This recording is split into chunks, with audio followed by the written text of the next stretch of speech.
My name is Ken Ferraro. I'm Distinguished Professor of Sociology at Purdue University and the founding director of the Center on Aging in the Life course. We've known for years that neighborhoods are important to how people live their lives. And what we've done in this study is identified neighborhoods that are helpful for cognitive function.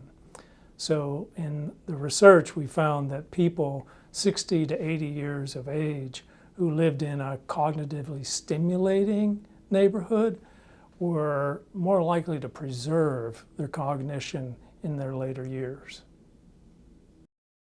So most important factors in cognitively stimulating neighborhoods that we found were museums, libraries, college-educated neighbors, as well as fitness centers and organizations for the creative arts.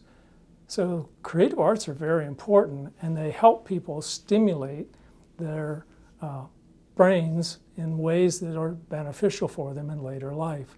The idea is active learning. People could say, well, I get cognitive stimulation by watching TV. True, but that's a passive type of learning.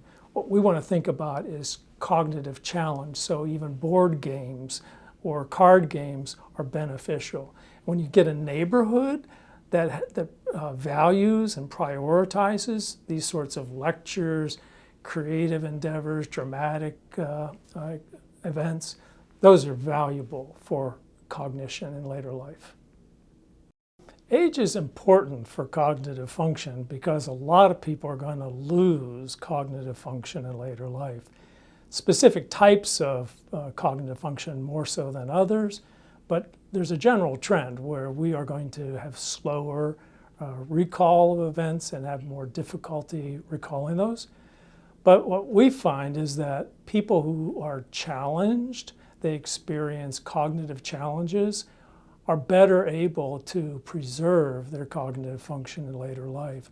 And what we think of it is that people are valuing learning new things, appreciating old things when they go to museums or take on a lecture, public lecture.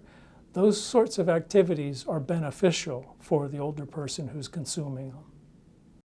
There are two reasons why community is important. Number one, social bonds. So there's some literature out there that social isolation and loneliness is actually an accelerant to cognitive decline. So part of it is just being built into a community and having lasting relationships. Secondly is modeling. So we observe and we learn from neighbors because they share recipes and books that they've read or lectures that they've attended, and they influence us in that way. What our study shows is that neighborhoods can also preserve cognitive function in later life. It's not for everyone, not at every age, but in this window of 60 to 80 years, living in a cognitively stimulating neighborhood helps preserve cognitive function.